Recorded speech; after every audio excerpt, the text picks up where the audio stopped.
कधीच नाही चुकणार तुमचे फेवरेट टीव्ही शोज झी5 सोबत, तेही एकदम फ्री।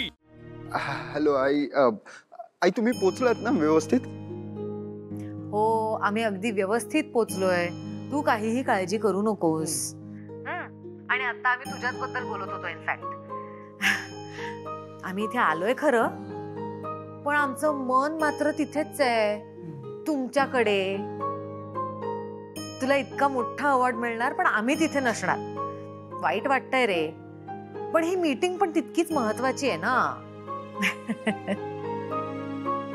मी प्रीतमला सांगणार आहे, तू अवॉर्ड घेताना व्हिडिओ कॉल कर आम्हाला, म्हणजे आम्हाला तुला अवॉर्ड घेताना बघता येईल ना। आई आई आई ऐक ना, मला जरा महत्वाचं बोलायचं आहे तुझ्याशी। सो हे बघ आदित्य, आज कसलाही विचार करू नको, काहीही बोलू नकोस। आणि मला सांग, आज संध्याकाळी अवॉर्ड फंक्शनला काय घालणार आहेस, तू ठरलंय?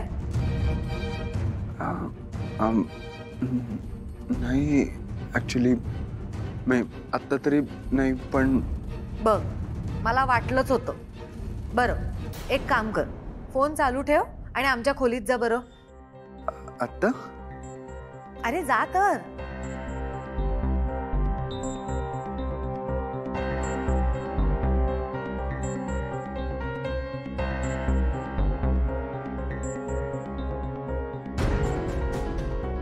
प्रीतम सर, आदित्य सर असे अचानक निघून का गेले?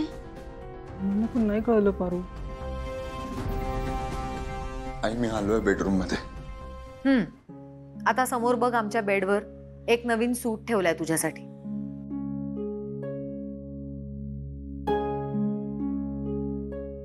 आज अवॉर्ड फंक्शनला जाताना तोच सूट घालून जा।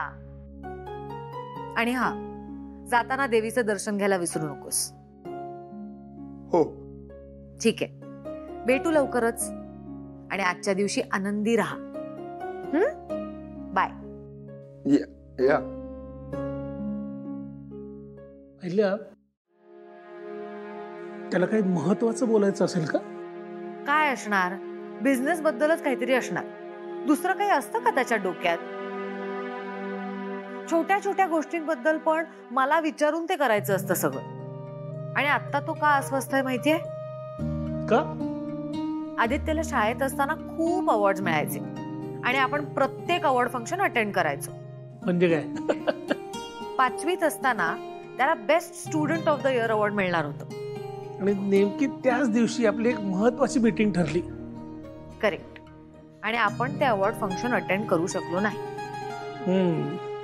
त्याच्या आयुष्यातलं त्यावेळेचं इतकं महत्वाचं अवॉर्ड, आणि त्यावेळेला मी त्याच्यासोबत नव्हतो। खूप नाराज झाला होता तो।